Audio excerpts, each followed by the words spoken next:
Boa tarde, Iracema. A gente vai fazer aqui nossa entrevista para o projeto Documentando a Experiência da Covid no Rio Grande do Sul.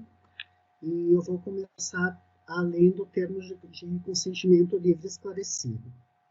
Esta entrevista faz parte do projeto Documentando a Experiência da Covid-19 no Rio Grande do Sul, desenvolvido no Arquivo Público do Estado do Rio Grande do Sul, e tem como objetivo registrar o cotidiano e a experiência subjetiva e profissional relacionada à pandemia e ao isolamento social, e as formas como isso tem afetado a população rio-grandense.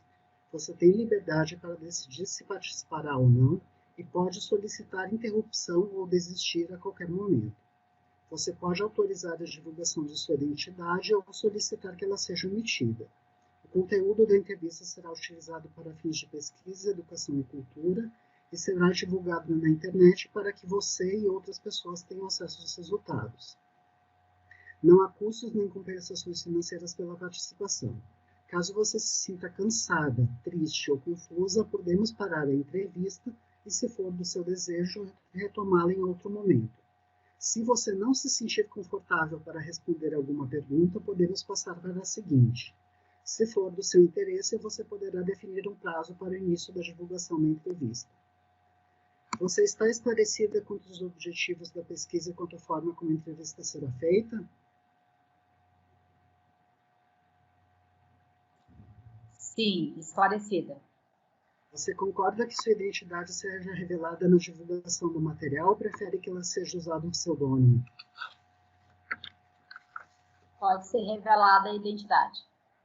Você concorda que as informações prestadas nessas entrevistas possam ser utilizadas e divulgadas para fins culturais, educacionais e de pesquisa, e que as mesmas sejam disponibilizadas na internet? Sim, de acordo. Você autoriza o uso de sua imagem no caso de divulgação do material?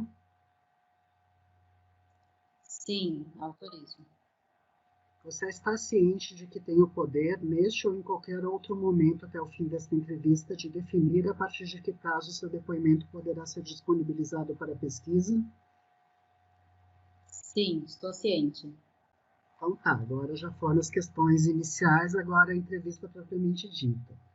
A primeira questão que eu queria te fazer é se tu poderias descrever um pouco da tua trajetória pessoal e acadêmica até o momento de assumir a Subsecretaria de Gestão de Pessoas.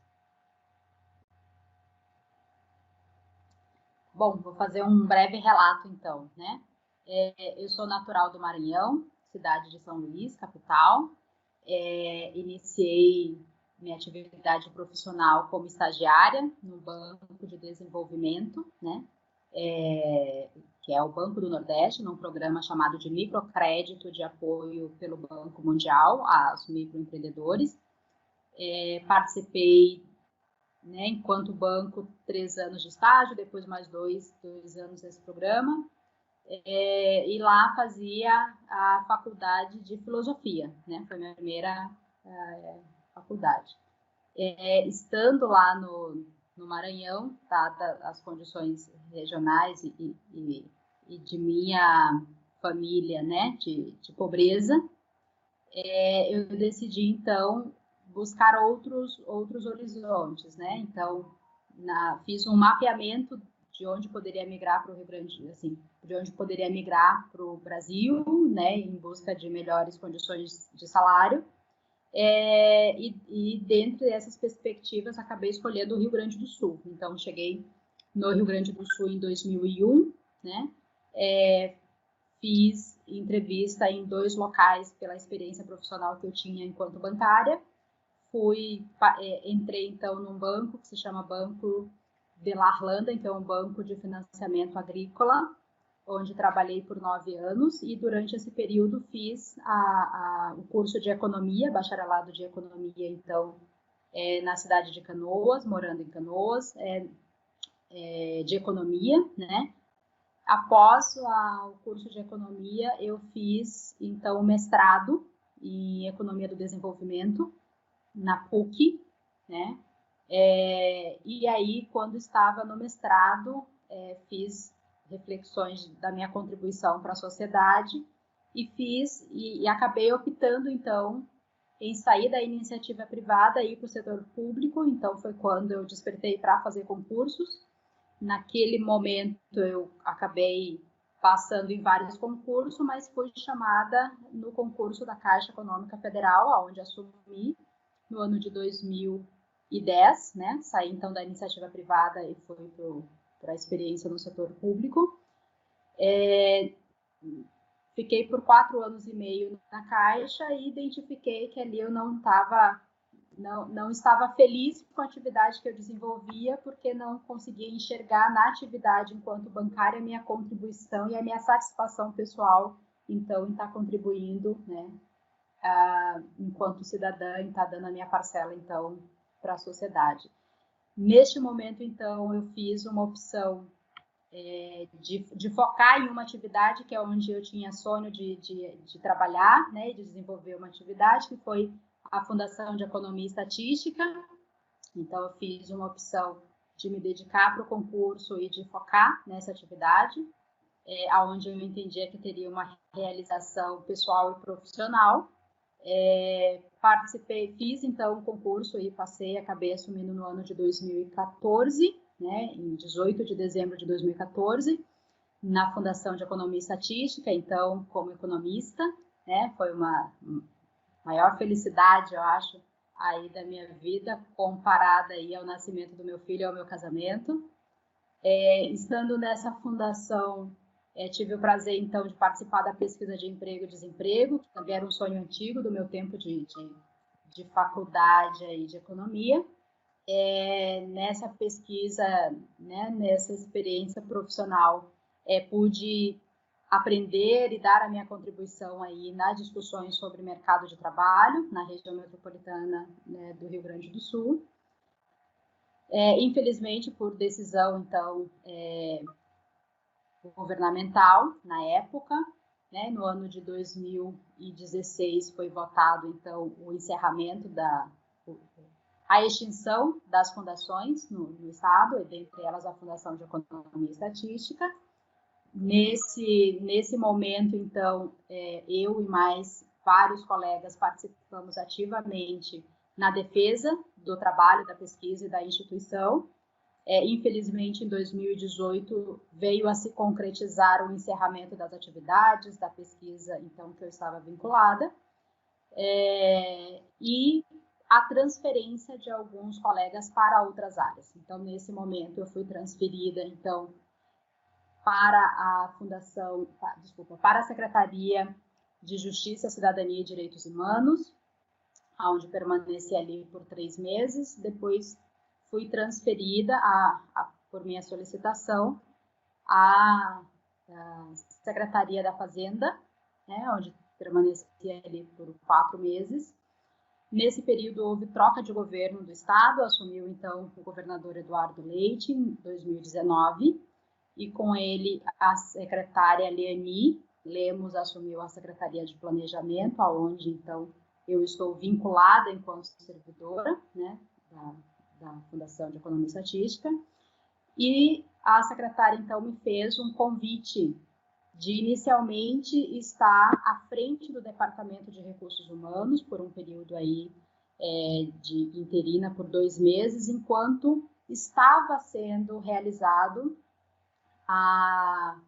um processo seletivo, né? Há uma inovação no estado do Rio Grande do Sul, que é fazer um processo seletivo para alguns cargos, né, estratégicos dentro do governo. E dentre esses cargos, então, a recém-criada Subsecretaria de Gestão de Pessoas, né, o cargo de subsecretaria estava, então, nesse rol para se ter o processo seletivo. Também o cargo de diretora do Departamento de Recursos Humanos, o qual eu estava, então, assumindo ali de forma interina, o convite da secretária Leani, e mais a coordenadora da Escola de Governo. Então, eram esses cargos pela Secretaria do Planejamento e mais 30 cargos de coordenadora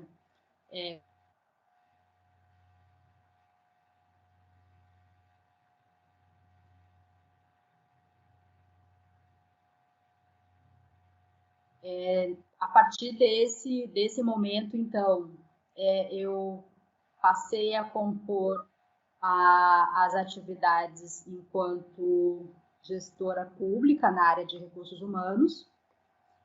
Acabei me deparando com uma realidade onde o Estado estava muito atrasado em discussões de gestão de pessoas.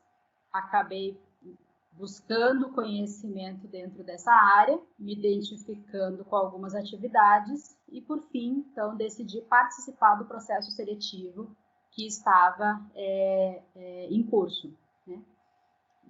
Participei do processo seletivo, acabei sendo selecionada, então, para o cargo de subsecretária de gestão de pessoas, em que assumi, então, esse cargo em setembro, né? Setembro de 2019. E estou nessa posição até o presente momento. Certo.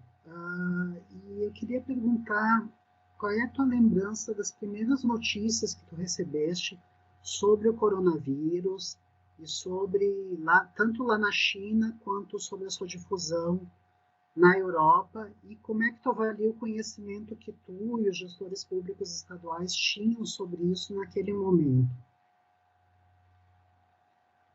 As informações, elas eram muito superficiais, né? A primeira informação, então, que tivemos era a informação veiculada na mídia, né? Principalmente na mídia televisiva.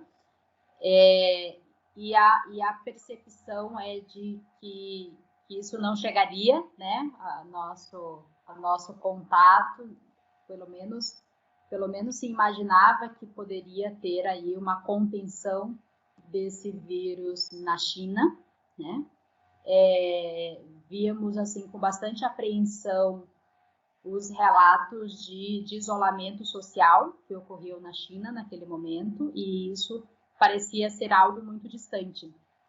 À medida que o tempo foi passando e que já se tinha informações de contágio do vírus em outras áreas, né, aí do mundo, né, principalmente aí na Europa, isso foi trazendo com mais apreensão, né, e preocupação, até que, de fato, esse assunto ele criou, né, se teve uma conotação de chegada do vírus no Brasil, né, e aí sim se passou a discutir isso já com uma preocupação e se discutindo quais as ações enquanto gestão pública deveria ser feito naquele momento. Então, isso já aí no início de março de 2020 já se tinha aí. Em fevereiro de 2020 já se tinha essa preocupação aí no Brasil, né? Porque o vírus já estava próximo. E as ações, então, ao final em fevereiro, final de fevereiro, início de março, já se começou a discutir as ações aí na gestão pública, né, para a contenção aí do vírus.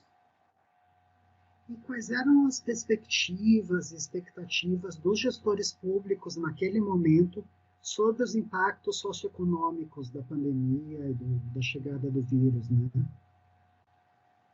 Eram informações muito difusas, né? Muito assim, algumas pessoas buscar mais dados, mais informações e, de fato, se discutir o impacto que isso iria trazer para o setor público, tanto olhando, né, na questão específica dos servidores e do afastamento ao trabalho, mas também a preocupação do impacto disso na economia, né, e também na geração de renda. Mas, como eu coloquei, as informações elas eram difusas, era um bombardeio de informação e muito se perguntando o que de fato era verdade, o que era fake, o que era, né, o que de fato era, o que estava acontecendo, porque quando se olhava assim pelos dados mais técnicos mesmos, né, os cientistas falavam que seria uma pandemia que iria durar meses, talvez anos. Naquele momento, parecia ser algo inimaginável, não se tinha a dimensão. Se pensava que, né, assim, de uma maneira geral, era de que seria algo momentâneo, né, que a gente teria aí que realizar algumas ações, mas que não teria a dimensão que, de fato, isso depois teve. Né? E como você avalia, tanto do ponto de vista como gestão pública, quanto do ponto de vista pessoal, como cidadã, o sistema de distanciamento controlado que foi adotado pelo governo do estado, né, controlando por áreas de maior ou menor risco?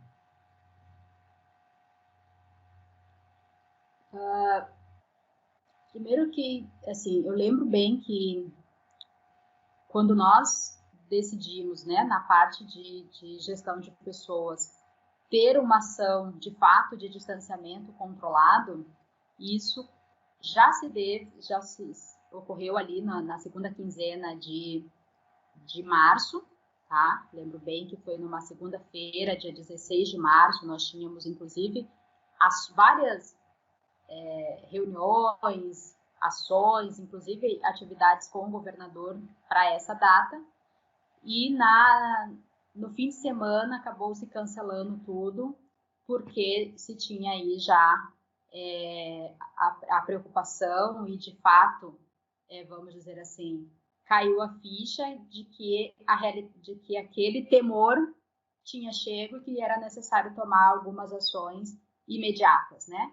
E eu recordo muito que isso veio presente, pelo menos na secretaria, né, na posição que eu estava, pela secretária Leani, a partir de contatos que ela fez com pessoas fora do Rio Grande do Sul e fora do Brasil, onde deram a informação e a clareza de que, de fato, era algo preocupante, que o Estado tinha que se preocupar e já tomar algumas medidas. Então, isso aconteceu ali no início de março, e então, no dia 16 de março, já foram suspensos as atividades, já foram suspensas aí reuniões presenciais, capacitação, né? E a partir daí se teve vários decretos, né?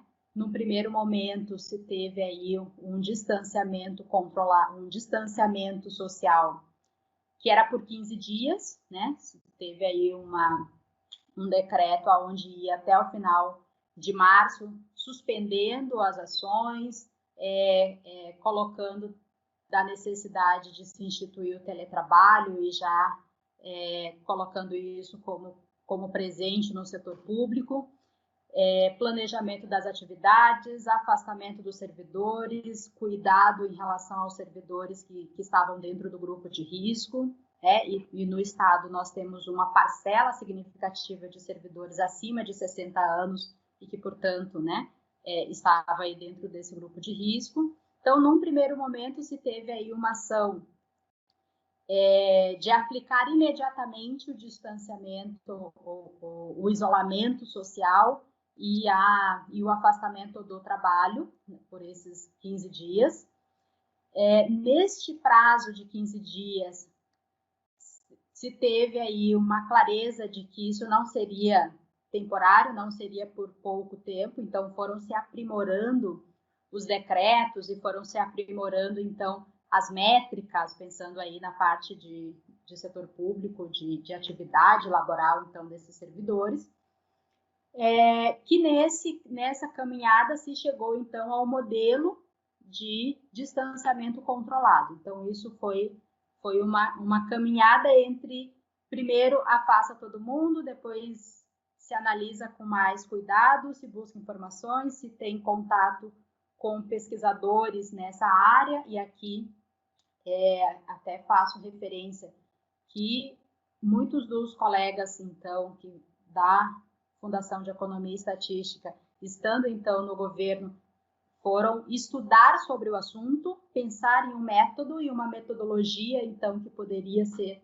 adotada para esse momento, e se chegou, então, a partir dessas discussões, a partir de dentro do governo, mas também dialogando com os demais setores, tanto da sociedade quanto a academia, se chegou, então, nesse nesse modelo de distanciamento controlado que foi aplicado.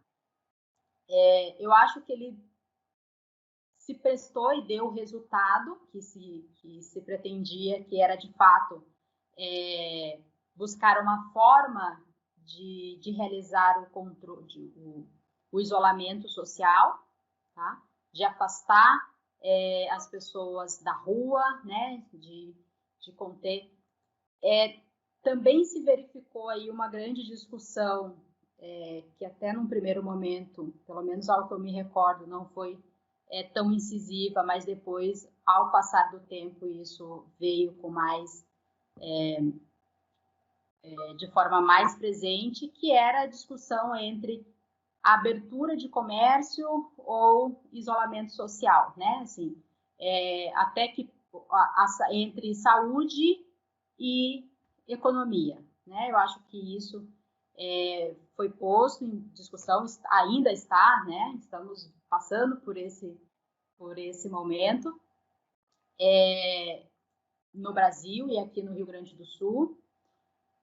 A lembrança que eu tenho da época de se ter, pelo menos nesses primeiros meses, a opção de saúde e de isolamento mesmo, de fechamento de alguns comércios. Isso depois acabou se acirrando em termos de discussão com as prefeituras, né, e se buscando aí uma forma de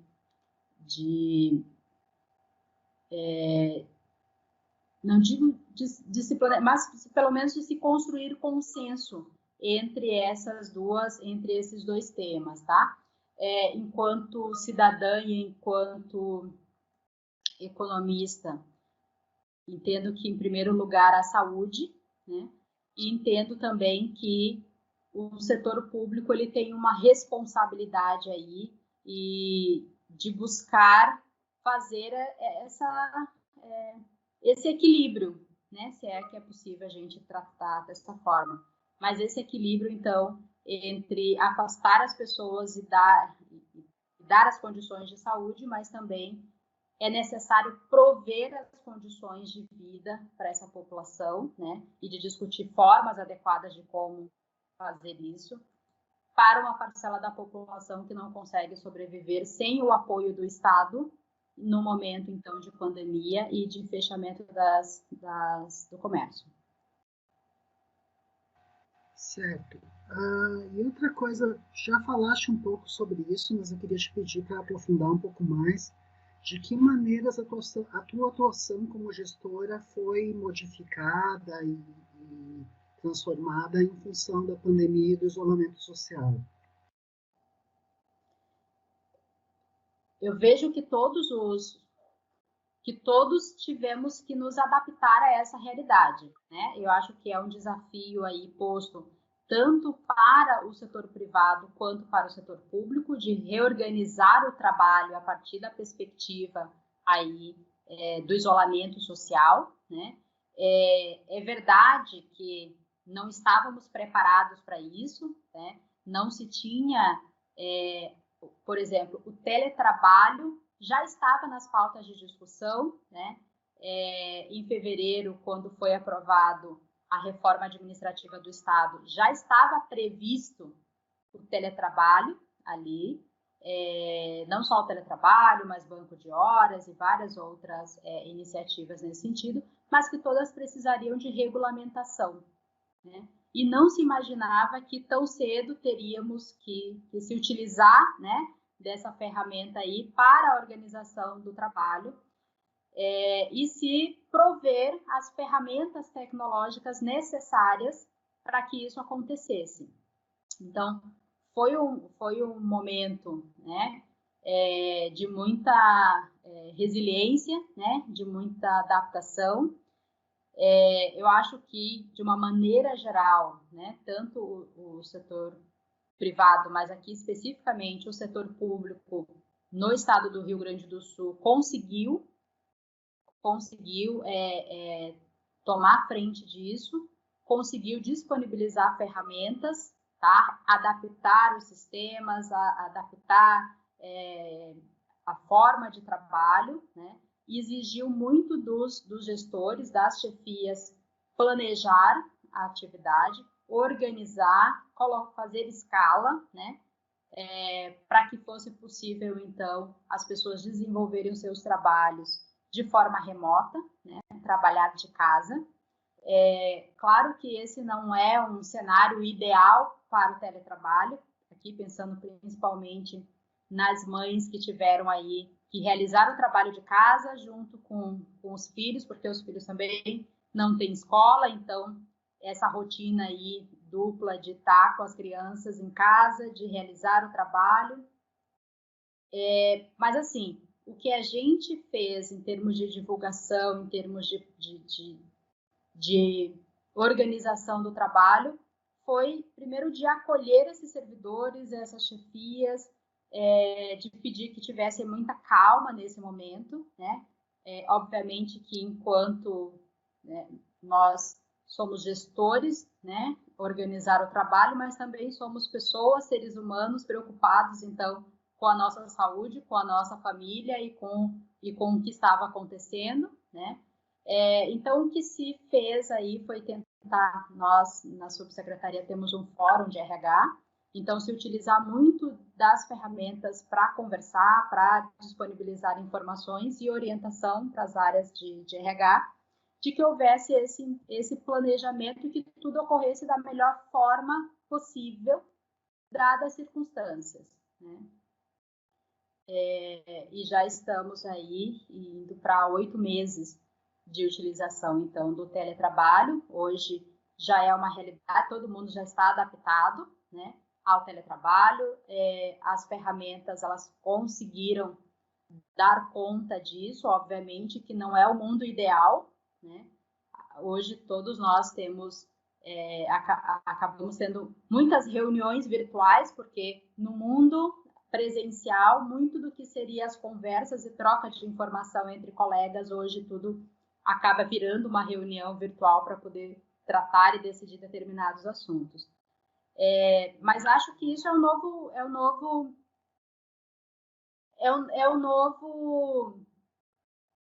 desafio que tanto para o setor privado quanto para o setor público, e acho que aqui para o setor público traz uma inovação que até então não parecia tão presente, que é do planejamento das atividades e se de pensar a produtividade dos servidores públicos, dado que agora ele está remoto, né? Está fora. Então, como é que eu vou pensar e avaliar a jornada de trabalho se agora o trabalhador está em casa? Então, a gente tem que, enquanto função de gestores, planejar a atividade e ver como ter uma métrica para analisar as entregas e qual a produção e como medir isso, considerando que o servidor está em casa. Então, eu acho que isso, para nós, é um novo desafio, mas também abre a possibilidade de se pensar no futuro produtividade, inclusive para quem está em trabalho presencial e não só para quem está em trabalho remoto. Então, pelo que tu fala, assim, eu entendo que tu encara o teletrabalho como uma atividade bem sucedida, como uma experiência bem sucedida. Queria ver se tu concorda comigo em relação a isso e também quais são os prós e os contras também do teletrabalho. Sim, respondendo, eu vejo que foi bem sucedida a experiência do teletrabalho, né? Claro que trazendo aqui para a dimensão do que se estava vivendo. Não é o ideal, né? Não tínhamos todas as condições para de fato estar exercendo o teletrabalho, mas dado ao que se tem, né? Que é a necessidade do setor público continuar realizando as suas atividades, tá? E a necessidade de manter as pessoas em casa, conciliar essas duas coisas, eu acho que foi bem sucedido, dado que não se teve aí nenhuma paralisação da prestação de serviço, pelo menos na realidade aqui do estado do Rio Grande do Sul, tá? Para os servidores do estado, que é de onde eu falo, de onde eu me reporto. eu acho que tem aí como assim, a favor, se tem, primeiro que antes, e aqui eu acho que em termos social, se construiu ou ainda se tem construído uma imagem de que o servidor público ele não trabalha, de que ele simplesmente não contribui para a sociedade, que ele é um peso, e enxergo, e muitos dos que têm esse discurso também se utilizavam aí do discurso de dizer que o teletrabalho ou as formas remotas de trabalho não seriam bem sucedidas no setor público, dado então essa característica do servidor público de não ser afinco no trabalho. E eu acho que isso se desconstrói a partir dessa experiência que temos, porque é possível sim se ter ferramentas de trabalho, é possível sim se fazer trabalho remoto, e a experiência, né, e o que temos vivido e a continuidade da prestação de serviço no setor público estadual mostra que foi possível continuar fazendo as entregas, né, e realizando o trabalho mesmo numa pandemia, mesmo com trabalho remoto. Então acho que isso é muito positivo. E também, enquanto servidora, né, poder conciliar neste momento a família, né, ficar em casa, ficar com a família, ficar mais próximo, então, né, dos nossos familiares, dar atenção aos filhos e poder conciliar isso com o trabalho, eu acho também que é um fator muito, muito importante. Eu vejo como perspectiva aí de algumas equipes que no presencialmente não tinham um bom clima de trabalho, mas dado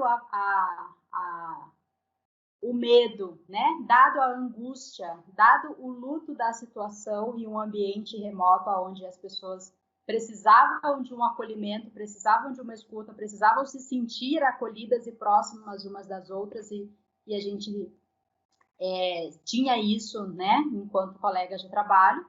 Eu também vejo como positivo isso ter acontecido no ambiente remoto, né?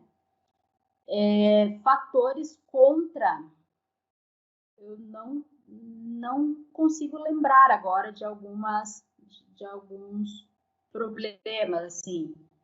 Problemas tecnológicos, sim, né?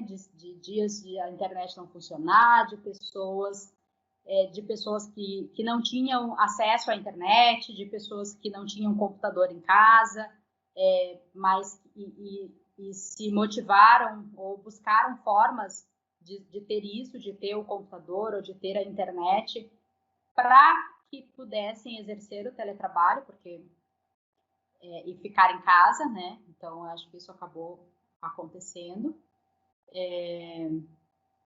E acho que é isso, não vislumbro, assim, os problemas tecnológicos, óbvio, que aconteceram, e aí aqui não tem um padrão, né, para cada secretaria, para cada pessoa, mas pelo menos no que eu tive de conhecimento, todos eles foram contornados, tá? Se em alguma situação não foi possível realizar o trabalho de forma remota, se estabeleceu aí um revezamento para que as pessoas pudessem ir presencial, exercer a sua atividade e fazer em casa aquilo que era possível fazer em casa. Então, foi bem, acho que foi construído isso, dado uma situação também de construir relações, né, de pessoais mesmo, de ajuda, né, entre todas as áreas, entre os colegas de trabalho, enfim.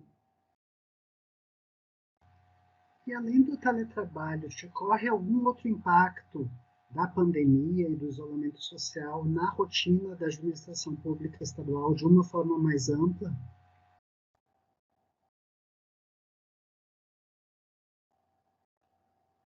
A administração pública, ela é muito, muito ampla, né?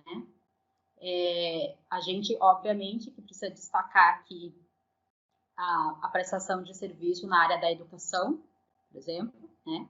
A área da educação com o fechamento das escolas e com uma realidade de que não foi possível de imediato já se aplicar o teletrabalho e se ter aula remota, né, por vários motivos, né, pela população não ter acesso à internet, a computador ou mesmo smartphone. Uma parcela dos professores também não tem acesso a isso.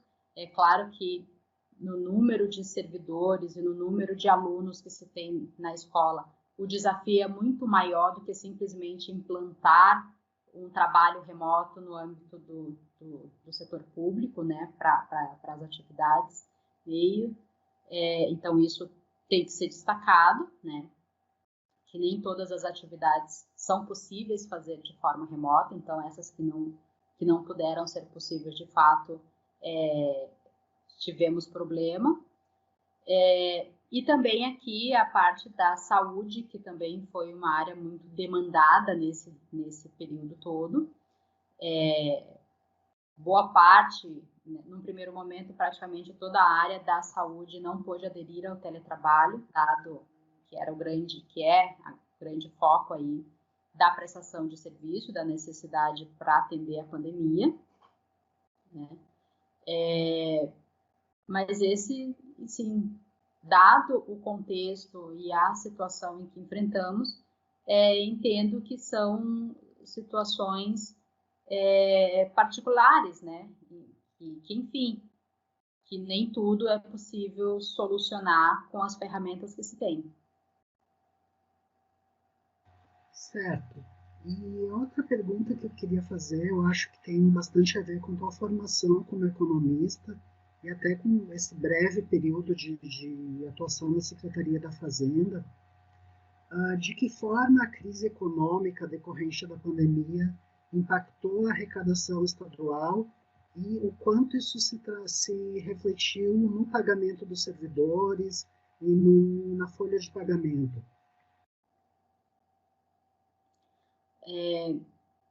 Assim, pela experiência que eu tive na Secretaria da Fazenda, eu não posso relatar com propriedade as formas de arrecadação e o impacto disso, porque eu não trabalhava nessa área, não tinha acesso aos dados em si, mas enquanto economista, a arrecadação ela é resultado da atividade econômica.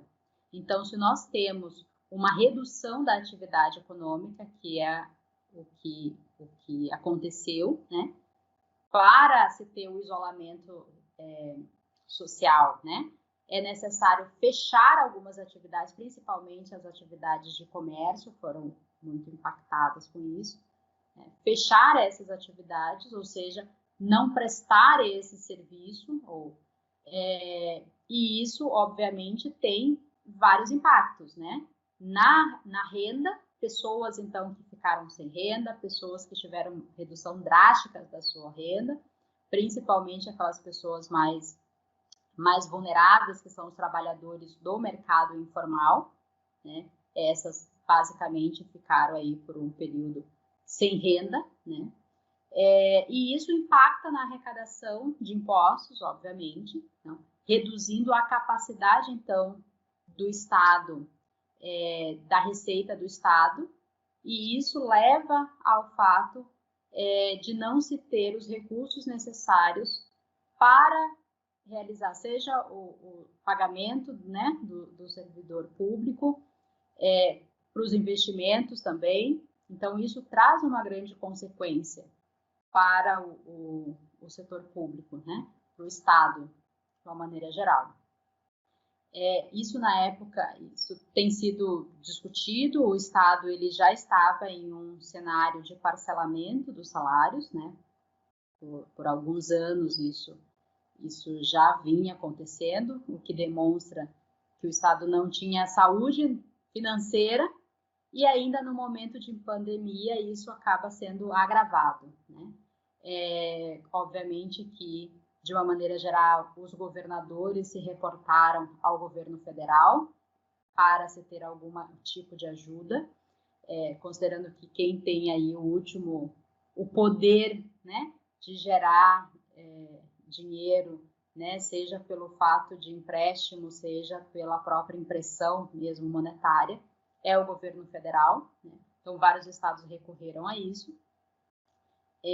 Veio, então, uma ajuda do governo federal para os estados a partir da Lei Complementar 173, mas isso também é acompanhado de uma série de restrição dentro do poder público, de não aumento de despesa, de não contratação de servidores, enfim, que também para o Rio Grande do Sul isso também já estava presente, dada a situação financeira, né, agravada aí do Estado já por um longo período. Né?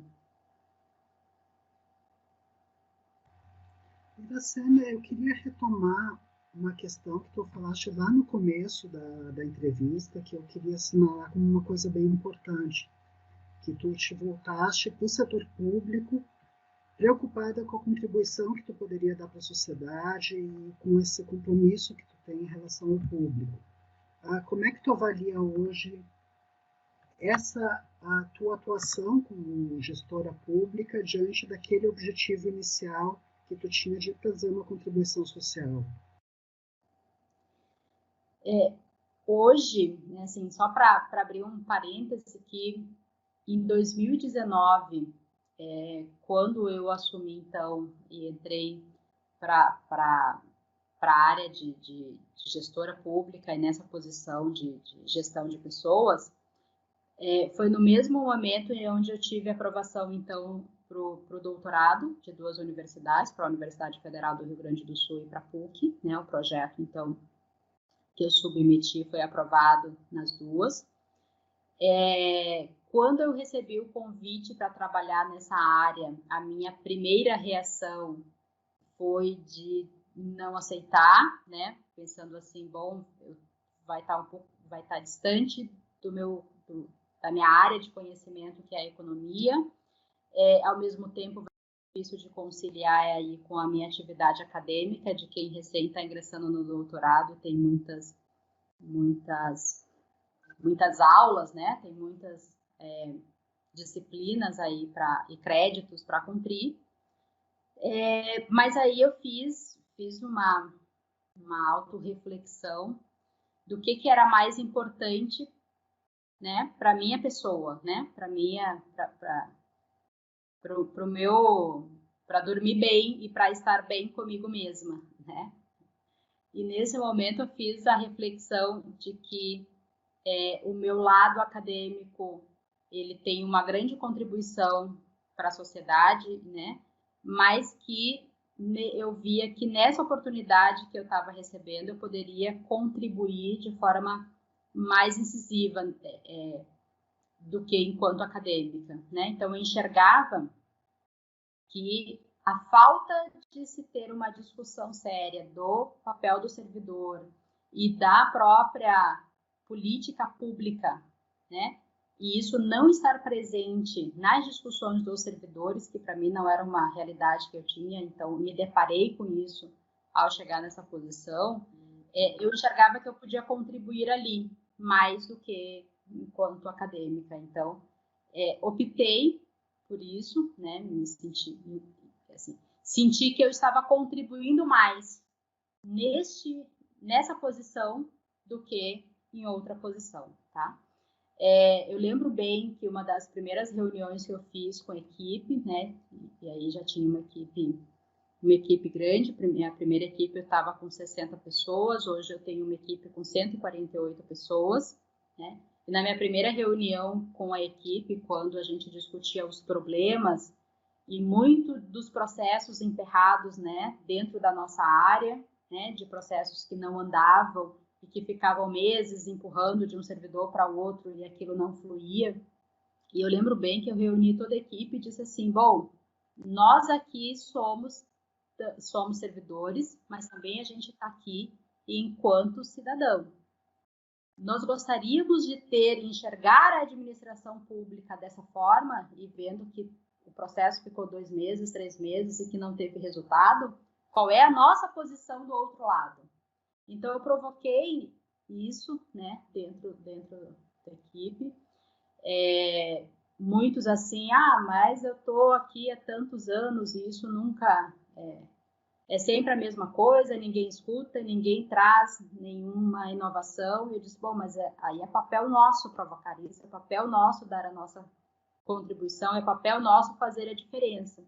Então, vamos nós fazer a diferença, não interessa se foi o outro que errou, se não fui eu.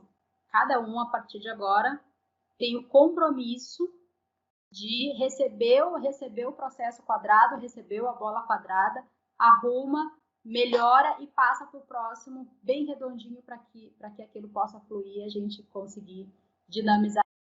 Então, acho assim, foi muito nesse espírito, né? E a gente conseguiu aí reduzir prazos e dar fluidez em várias atividades que tínhamos ali. A gente tem uma área que tem um grande volume de trabalho, né? Processar os benefícios dos servidores do Estado, processar as aposentadorias do Estado, processar toda a parte de ingresso de servidores, toda a gestão da atividade, da ficha funcional dos servidores. Então, a gente foi se deparando com uma série de problemas e de questões que não era difícil de resolver, né? Que precisava ter foco, né? Principalmente ouvir das diversas áreas, construir consensos, né? Porque nós somos meio, nós recebemos processos, né, das secretarias FIM, elaboramos uma parte do processo e encaminhamos para outra secretaria, que neste caso a parte de folha de pagamento acontece na Secretaria da Fazenda. Então nós somos o meio, né? Somos o elo aí entre as áreas de recursos humanos, né, finalística, das secretarias finalísticas, fazemos a nossa avaliação, a nossa parte do trabalho e encaminhamos para ser finalizado em outra secretaria. Então, a gente foi buscar conversar e ouvir muito de onde a gente recebia os processos e para quem a gente encaminhava e reorganizar. Com isso, a gente conseguiu padronizar processos, ter uma fluidez maior no trabalho, reduzir o tempo, né, e o prazo que os processos ficavam conosco. E, no segundo momento, o que a gente agora tem feito é discutir a centralidade do servidor na gestão pública, né? Ou seja, a partir de um entendimento de que o servidor ele está para prestar à sociedade e que ele é um gerador de valor público, né? As políticas públicas é a finalidade do Estado e não se faz políticas públicas sem ter servidores. Então, o servidor ele é parte ativa disso, então a gente tem feito essas discussões, tem feito também de como selecionar pessoas para as posições estratégicas, para as lideranças. Isso no Estado é muito incipiente, a questão das lideranças ou dos gestores se enxergarem na posição de gestores, né? E de ter que gerir uma equipe, de ter que gerir a sua rotina de trabalho, de ter que gerir aí a entrega de serviço público à sociedade. Então, a gente tem feito essa discussão, mas também tem feito capacitar, né? E, principalmente, aí, a experiência que o Estado do Rio Grande do Sul teve de selecionar pessoas a partir de uma metodologia própria, a partir de competências. Isso inicialmente foi feito por uma consultoria e nós, então, internalizamos essa metodologia com servidores, então, do Estado e hoje aplicamos essa metodologia, né? Modéstia à parte, a equipe conseguiu melhorar a metodologia, então, que tinha sido feita aí pelo setor privado, aplicando ao setor público a gente conseguiu trazer para a nossa realidade, melhorar e hoje está presente entre as nossas prestações de serviço. E temos feito aí discussões de ampliar a prestação de serviço na área de gestão de pessoas, que é buscar alocar os servidores de acordo com as suas competências para cada área, né? Também de se ter alguma forma de uma gestão de desempenho desses servidores. Então, hoje nós temos discussões de regulamentação do teletrabalho de forma compartilhada com vários segmentos da área de recursos humanos do Estado, onde a gente tenta construir uma regulamentação, uma legislação adequada para o Estado, a partir da percepção de vários servidores, né? E também, nesse grupo, se discute se ter uma forma ou uma métrica de mensurar essa produtividade.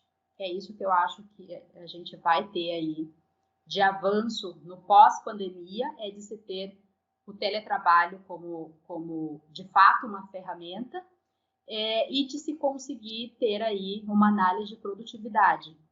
E a gente chegando nessa metodologia, né, de produtividade para quem está realizando o trabalho de casa, eu acho que aqui um passo lógico é porque não para quem está presencial. E aí a gente, de fato, evoluir para uma discussão de não estar olhando para a carga horária, e sim para a entrega que cada servidor faz dentro da gestão do serviço público.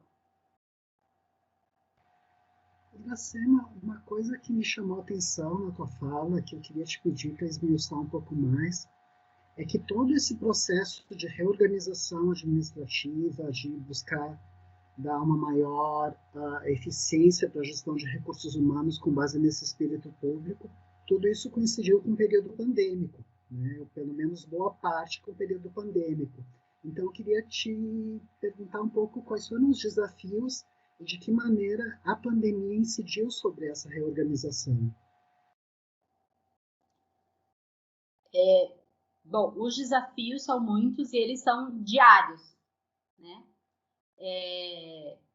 A cada momento a gente se depara com uma atividade nova que precisa ser realizado, e aqui, assim, lembrando de novo, que a pandemia e que o afastamento, né, que o isolamento social no serviço público, ele incide em regulamentar ou dar as diretrizes ou organizar como isso vai acontecer dentro do setor público, e isso acaba passando na nossa área, na área de gestão de pessoas, de como orientar os RHs em como fazer isso, né, como orientar os gestores. Então, nesse período, a pandemia em si, para nós, trouxe um volume maior de trabalho, né? E um desafio de se discutir questões que até então não estavam na pauta. Tá? Bom, e como é que a gente faz isso, né? Eu acho que o primeiro passo é ter a humildade de que não se sabe tudo e de que a gente está construindo. Então, uma das ações que a gente tem feito é de construir coisas de forma colaborativa. Então, a gente tem, assim, muito das decisões e das ações, a gente chama para uma reunião segmentos representativos de algumas secretarias, temos um contato muito forte com as grandes secretarias, porque a gente sabe que o impacto é maior nessas secretarias, tá? Aí, a educação, a saúde, mas também a gente recebe contribuição daquelas secretarias que, pela sua trajetória, elas estão muito mais estruturadas nessa área de gestão de pessoas. Aqui eu destaco no Estado, nós temos a Procuradoria-Geral do Estado e temos também a Secretaria da Fazenda, que são secretarias que estão mais estruturadas dentro dessa área, assim, comparada com as demais secretarias. Então, a gente proporciona esse diálogo, né, entre várias áreas, ouvindo as contribuições de quem já tem alguma experiência. Por exemplo, o teletrabalho dentro do Estado já existia em alguns segmentos, tá? E a gente se aproveitou dessa experiência. O Detran, por exemplo, é um que já vem aplicando o teletrabalho, né, por bastante tempo, e a gente foi buscar quem já tinha essas experiências e como adaptar isso para quem não tinha, né? E isso nós nos deparamos a todo momento, né?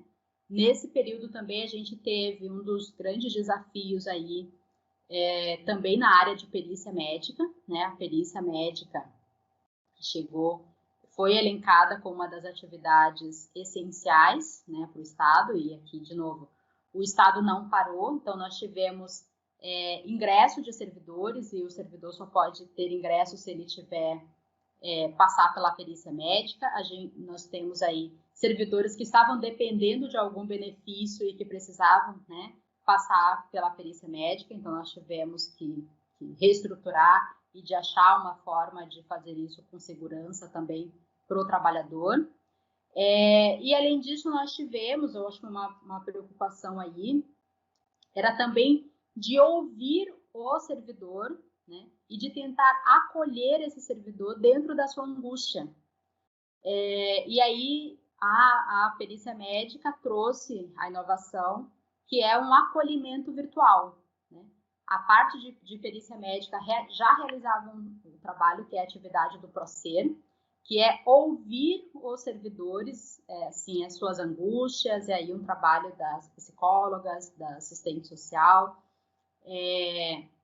de ouvir os servidores, as suas angústias, se é problema de relacionamento no trabalho, assim, com a chefia, se é o clima organizacional, tentar dar um acolhimento para esses servidores. Isso já acontecia presencialmente e a gente colocou isso no ambiente virtual, né? E atrelado a essa plataforma virtual, também o atendimento por médicos, né? Para aquelas pessoas que estavam aí achando que estava com suspeita da Covid, não sabia onde procurar, se procurava atendimento, porque é um grande receio de quem até então tem alguma forma de sintoma, bom, eu vou procurar um atendimento médico, se eu não tenho a doença, eu vou acabar contaminando.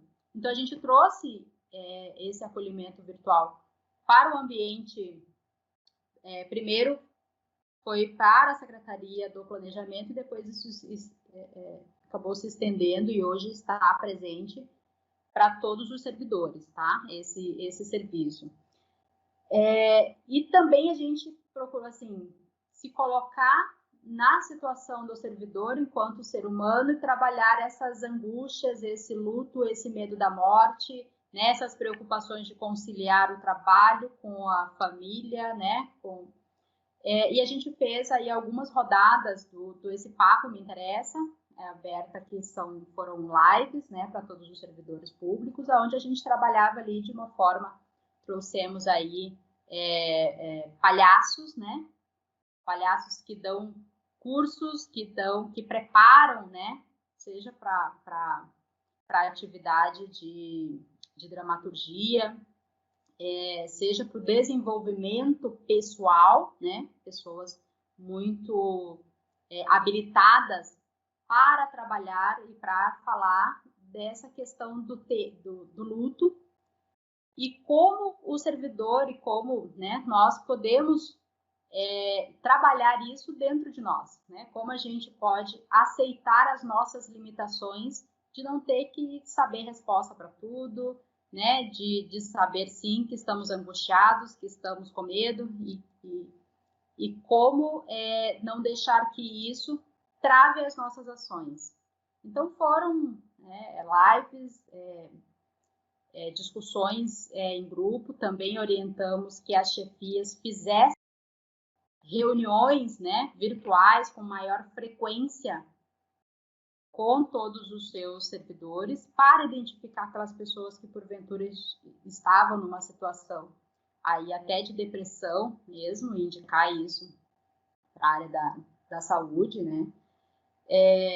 Enfim, acho que buscamos nos adaptar e achar solução a partir do problema, e nessa perspectiva de ouvir as pessoas e tentar construir uma solução que ficasse bem, né? Que atendesse a entrega necessária, ou seja, manter o serviço público, mas também de forma colaborativa, né? Ter esse espírito aí de ajuda mútua entre os servidores públicos. E destaca, assim, que a gente ampliou essa rede também para outros estados. Então, a gente teve troca de informação, a gente hoje tem uma rede aí de conhecimento que foi iniciativa até do CONSAD, né, no primeiro momento, que é os estados, né, terem contato e trocarem experiência na área de gestão de pessoas. Óbvio que isso não foi pensado para o momento de pandemia, mas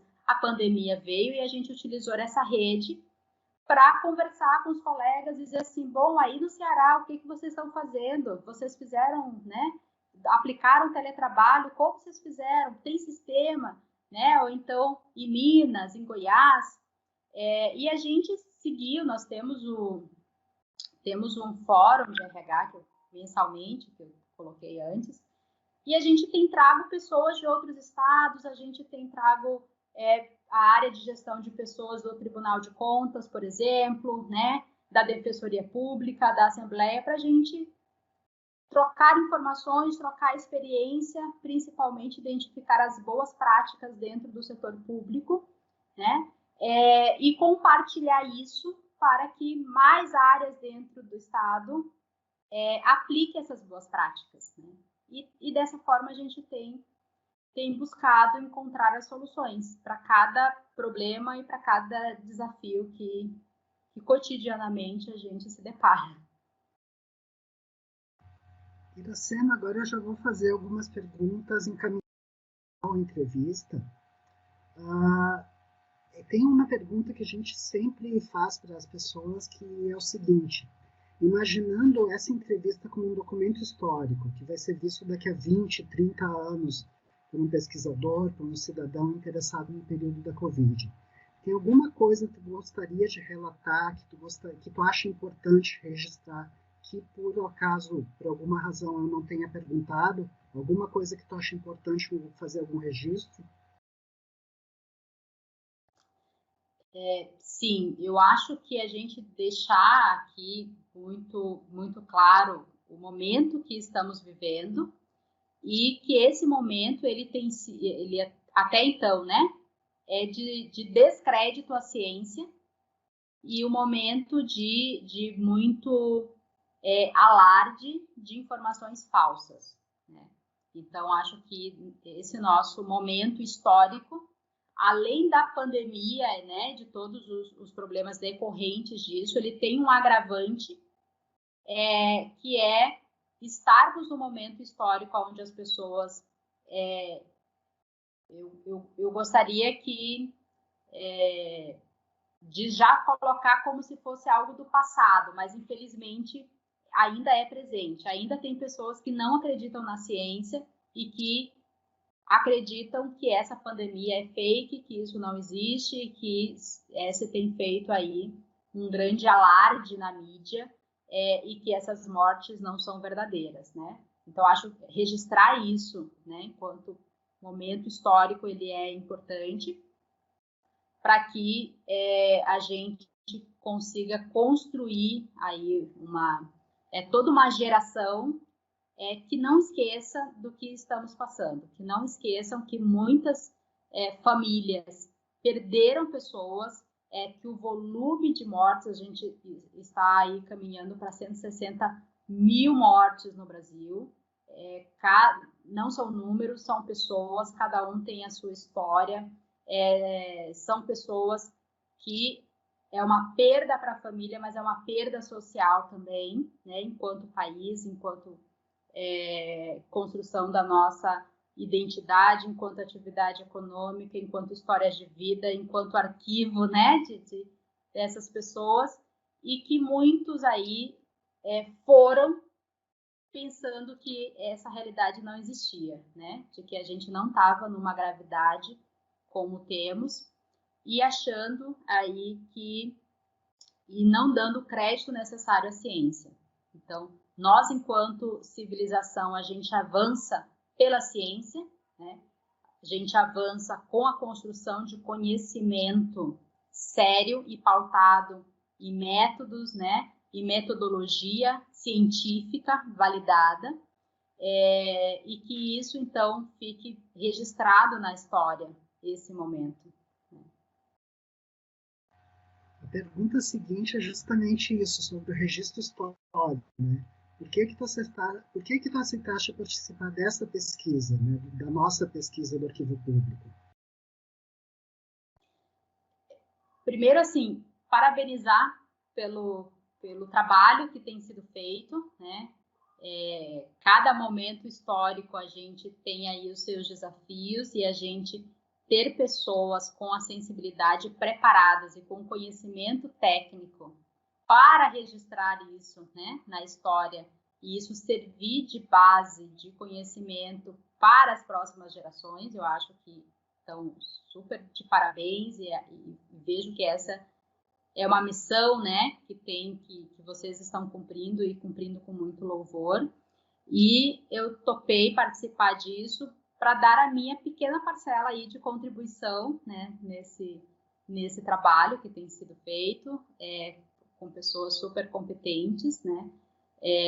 Então eu tô aqui e me coloquei, né, abri esse espaço para conversar e para falar das coisas conforme eu penso e conforme o que eu conheço, sem ter estruturado nenhuma resposta, né, sem estar aqui preocupada com nenhuma outra coisa que não trazer de fato o que eu penso, né, o que eu tenho no coração e também o que eu tenho como verdade para mim, né? Então, estou compartilhando isso aqui enquanto arquivo, buscando dar a minha contribuição aqui enquanto cidadã para esse momento histórico, né? E dar os parabéns para os colegas, então, aí, para toda a equipe do arquivo e para toda essa equipe que tem trabalhado nesse programa, né? Nessa atividade de registrar, então, esse momento da Covid, no setor público, mas também aqui no Rio Grande do Sul e no Brasil, né? Então, parabéns para vocês e aqui é uma pequena contribuição. Estarei sempre à disposição. A gente agradece, Iracema, muito obrigado. E a última coisa que eu queria te perguntar é se tu tem alguma restrição em relação a tornar pública a entrevista, né? Se tu prefere estabelecer um prazo, se já podemos dispor livremente dela, se tu prefere esperar algum período, te sente à vontade para escolher o que tu achar melhor. Eu gostaria de escolher pelo menos a virada do ano, né? A gente tem aí mais uns meses, mais ao final de 2020, para a divulgação disso. Não que eu tenha preocupação em relação ao que eu disse, mas sim até para a gente ter mais maturidade e tranquilidade do que tem por vir. Acho que é isso. Tá certo, então, te agradeço muito. Vou parar aqui a gravação.